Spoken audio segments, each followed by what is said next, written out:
नमस्कार, दिन भर की बड़ी खबरों में आपका स्वागत है। मैं हूं शिवानी। आज की खबरों में बात होगी दिल्ली में इस दिन शपथ लेगा भाजपा सीएम, तारीख हुई तय की। वहीं योगी को मनमानी पड़ी भारी, कुर्सी पर मंडराया संकट, गुस्से में संजीव खन्ना की। और जानेंगे क्यों अचानक दिल्ली पहुंचे नीतीश कुमार की।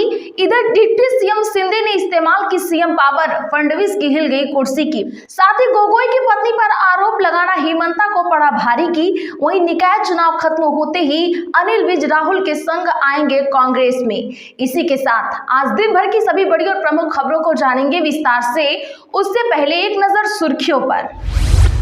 दिल्ली के नए सीएम की शपथ 20 फरवरी को होगी। 19 को विधायक दल की होगी बैठक। शपथ में पीएम समेत 20 राज्यों के मुख्यमंत्री होंगे शामिल।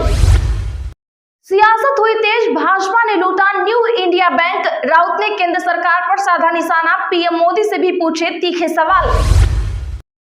अखिलेश यादव बोले योगी इंस्टाग्राम पे रील देखते रहते हैं। कन्नौज में कहा नाम महाकुंभ रखा, लेकिन इंतजाम महाप्रचार के लिए किया। ओवैसी, इकरा हसन और कांग्रेस ने दाखिल की याचिका। सुप्रीम कोर्ट ने क्यों कहा हद होती है। कटारे पर केस, बीजेपी पर जयराम भड़के। एक्स पर लिखा कांस्टेबल से करोड़ों मिले, लेकिन किसी मंत्री और अफसर पर एफआईआर नहीं हुई है दर्ज। केंद्रीय मंत्री अठावले बोले हिंदू और मुस्लिम की शादी लव जिहाद नहीं, कहा धर्मांतरण के लिए कानून हो। महाराष्ट्र सरकार ने 3 दिन पहले कमेटी बनाई। खान सर बोले 2025 में जीतना है तो री एग्जाम करवाए सरकार। पीएम मोदी पर भी हस्तक्षेप करें, बच्चों का गुस्सा नफरत में नहीं बदलने दीजिए। पंजाब में एसजीपीसी अध्यक्ष ने अचानक इस्तीफा दिया। अकाल तख्त जत्थेदार की पोस्ट को बताया वजह, इसमें ज्ञानी हरप्रीत सिंह को हटाया था। सोनीपत कोर्ट में पेश नहीं हुए केजरीवाल। हरियाणा पर यमुना में जहर मिलाने का आरोप लगाया था। वकील बोले नोटिस के साथ सबूत नहीं मिले। रोक के बाद भी बुलडोजर कार्रवाई से सुप्रीम कोर्ट नाराज। उत्तर प्रदेश सरकार को भेजा नोटिस। राहुल के करीबी पित्रोदा बोले चीन भारत का दुश्मन नहीं, हमें उसके साथ मिलकर काम करना चाहिए। कांग्रेस ने बयान से किया किनारा। एकनाथ शिंदे ने उठाया फडणवीस को चुभने वाला कदम, डिप्टी सीएम रहते सीएम वाला काम किया। सुक्खू आज दिल्ली पहुंचे, सियासी हलचल हुई तेज। कैबिनेट विस्तार और नए संगठन को लेकर भी हुई चर्चा। अगले 2 दिन केंद्रीय मंत्रियों से भी मिलेंगे। समीकरण बिठाने में व्यस्त है, बिहार के विकास की बात नहीं। नीतीश के दिल्ली दौरे पर प्रशांत किशोर का तंज। दिल्ली के बहुजनों के लिए नहीं आने वाले अच्छे दिन। मायावती बोली 21 मिलियन डॉलर खर्च कर भारत में वोटर बढ़ाने से किसको लाभ। असम में भाजपा के खिलाफ कानूनी कार्रवाई पर कांग्रेस से हुई चर्चा। जल्द उठाए जाएंगे कदम, गौरव गोगोई का पलटवार। पार्टी के पास सरकार चलाने के लिए कोई चेहरा नहीं। आप नेता आतिशी ने बीजेपी पर लगाए कई आरोप। बीजेपी के 9 जिला अध्यक्ष की घोषणा। चित्तौड़गढ़ में गाडरी की हैट्रिक। जयपुर देहात उत्तर से सुरेश रैनी को मिला मौका। 8 जिलों में अभी इंतजार। अरविंद केजरीवाल से मिलकर क्यों बदले उद्धव सेना के सुर। कांग्रेस के लिए एक और टेंशन। अनिल विज पर एक्शन के मूड में भाजपा हाईकमान। बस इस तारीख के बीतने का इंतजार, फिर अनिल विज भी करेंगे आर पार। भागवत बोले पूरे हिंदू समाज को एकजुट करना चाहता है संघ। यह देश का जिम्मेदार समाज। भारत को अंग्रेजों ने नहीं बनाया, यह सदियों से मौजूद था। दिल्ली एनसीआर के बाद अब बिहार में भी भूकंप। लोग बोले लगा जैसे झटके से ट्रेन रुकी हो। पीएम मोदी ने लोगों से शांत रहने की करी अपील। नेतन्याहू ने ईरान के खिलाफ कार्रवाई की इच्छा जताई। ट्रंप से मांगा समर्थन, कहा गाजा जंग के बाद 16 महीने में ईरान को झटका दिया। शिल्पा शेट्टी की मां के खिलाफ गिरफ्तारी वारंट हुआ जारी। सूरत के प्रफुल्ल साड़ी रंगदारी मामले में सुनंदा शेट्टी और डॉन फजल रहमान की बढ़ी मुश्किलें। चलिए अब जानते हैं बड़ी और प्रमुख खबरों को विस्तार से। उससे पहले वीडियो को लाइक करें, साथ ही आपसे रिक्वेस्ट खबरों को आखिर तक जरूर देखें। दिल्ली के नए सीएम की शपथ 20 फरवरी फरवरी को होगी, 19 को विधायक दल की होगी बैठक। जी हां, बता दें कि दिल्ली विधानसभा चुनाव रिजल्ट के 12 दिन बाद 20 फरवरी को नए मुख्यमंत्री रामलीला मैदान में शपथ लेंगे। हालांकि भाजपा ने अब तक सीएम फेस तय नहीं किया है। पार्टी विधायक दल की बैठक 19 फरवरी को बुलाई गई है, जिसमें सीएम फेस की घोषणा होगी। इससे पहले 16 फरवरी को शाम को खबर आई कि 17 फरवरी यानी कि आज विधायक दल की बैठक होगी और 18 फरवरी को शपथ ग्रहण समारोह होगा। हालांकि कुछ देर बाद इसे 2 दिन के लिए टाल दिया गया। इसकी वजह नहीं बताई गई। भाजपा सूत्रों के मुताबिक शपथ ग्रहण कार्यक्रम दिल्ली के रामलीला मैदान में होगा। इसमें प्रधानमंत्री मोदी, केंद्रीय मंत्री, भाजपा और एनडीए शासित 20 राज्यों के मुख्यमंत्री और डिप्टी सीएम शामिल होंगे। इसके अलावा उद्योगपति, फिल्म स्टार, क्रिकेटर, खिलाड़ी, साधु संत और राजू नाइक भी आएंगे।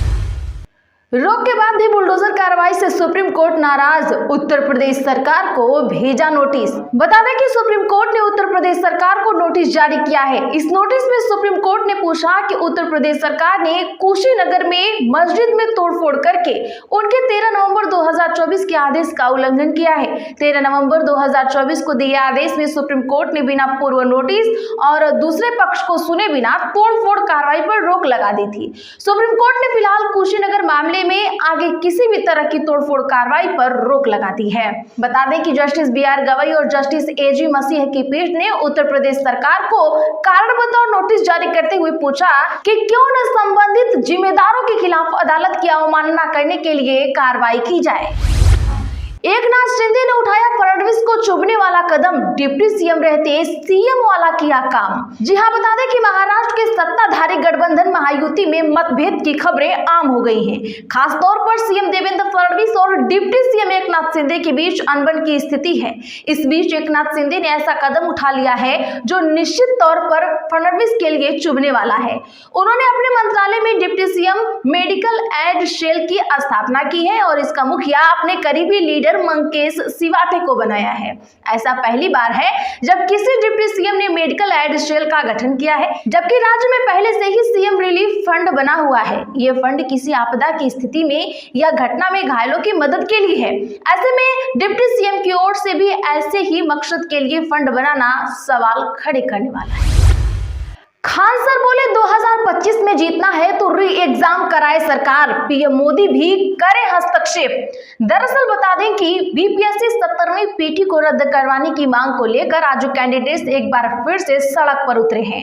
पटना में आज अभ्यर्थी प्रदर्शन कर रहे हैं। प्रतियोगी परीक्षाओं की तैयारी कराने वाले खान सर और गुरु रहमान सर भी अभ्यर्थियों के साथ सड़क पर उतरे हैं। पटना के गर्दनीबाग में छात्रों का प्रदर्शन चल रहा है।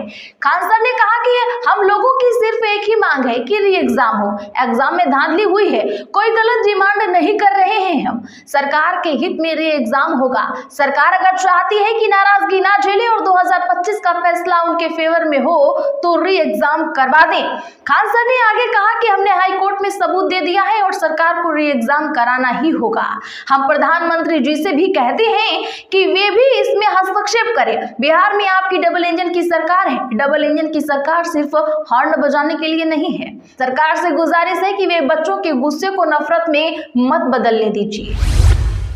अनिल विज पर एक्शन के मूड में भाजपा हाईकमान, बस इस तारीख के बीतने का इंतजार, फिर अनिल विज भी करेंगे आर पार। जी हां, हरियाणा की भाजपा सरकार में अक्सर अपने बयानों से असहजता पैदा करने वाले वरिष्ठ नेता अनिल विज पर क्या अब एक्शन लेने की तैयारी है?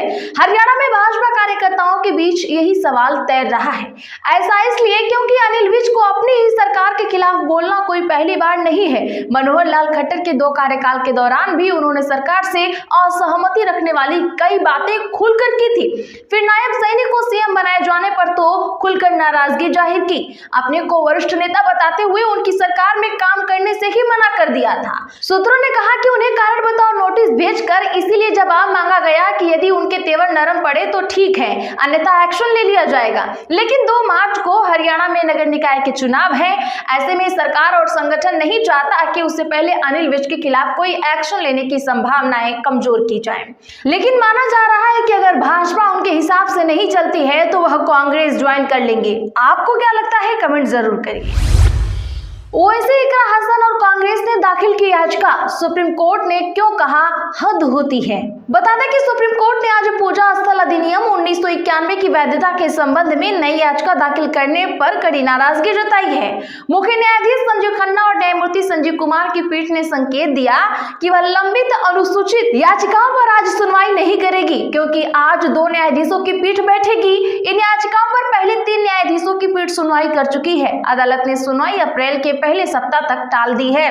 वरिष्ठ अधिवक्ता इंदिरा जयसिंह ने एक नई याचिका का जिक्र किया तो मुख्य न्यायाधीश ने कहा कि हम इस पर शायद विचार नहीं कर पाएंगे। सीजेआई ने कहा कि याचिकाएं दायर करने की एक सीमा होती है, इतने सारे आईए यानी कि अंतरिम आवेदन दायर किए गए हैं, हम शायद इस पर सुनवाई ना कर पाए। अखिलेश यादव बोले, योगी इंस्टाग्राम पर रील देखते रहते हैं। कन्नौज में कहा नाम महाकुंभ रखा लेकिन इंतजाम महाप्रचार के लिए किया। यूपी के मुख्यमंत्री सोशल मीडिया पर बैठकर रील देखते रहते हैं। ये डबल इंजन की नहीं, डबल ब्लंडर की सरकार है। न लखनऊ की सरकार कुछ देख पा रही है और न ही दिल्ली की। ये बात सपा प्रमुख अखिलेश यादव ने कन्नौज में कही। अखिलेश यादव आज दिवंगत पूर्व चेयरमैन हाजी हसन सिद्दीकी के समधन कस्बे में स्थित आवास पर गए थे। उन्होंने परिजनों से मुलाकात कर उन्हें सांत्वना दी। इसके बाद कन्नौज पहुंचे। यहाँ सपा नेता आकाश शाक्य के घर पर हुए पारिवारिक कार्यक्रम में वह शामिल हुए। अखिलेश ने कानपुर में पान मसाला कारोबारी पर पड़े छापे का भी मुद्दा उठाया। उन्होंने कहा कि जब नागरिक हथकड़ियों में जकड़े जाएंगे तो बाजार और व्यापार में क्या ताकत रह जाएगी। उन्होंने आरोप लगाया कि भारत सरकार बाजार दूसरों को दे रही है, कारोबार बढ़ाने में रुचि नहीं ले रही है। राहुल के करीबी पित्रोदा बोले, चीन भारत का दुश्मन नहीं, हमें उसके साथ मिलकर काम करना चाहिए। जी हां, बता दें कि इंडियन ओवरसीज कांग्रेस के अध्यक्ष और राहुल गांधी के करीबी सैम पित्रोदा ने कहा कि भारत को चीन को अपना दुश्मन मानना बंद कर देना चाहिए। चीन से अक्सर खतरे को चढ़ा बढ़ाकर पेश किया जाता है। हालांकि कांग्रेस ने सैम पित्रोदा के बयान से किनारा कर लिया है। तो आज के लिए बस इतना ही। ऐसे ही बड़ी खबरों के लिए हमारे एसपी लाइव चैनल को अभी सब्सक्राइब करिए, बगल में घंटी के निशान को भी जरूर दबा लें, वीडियो को लाइक शेयर जरूर करें।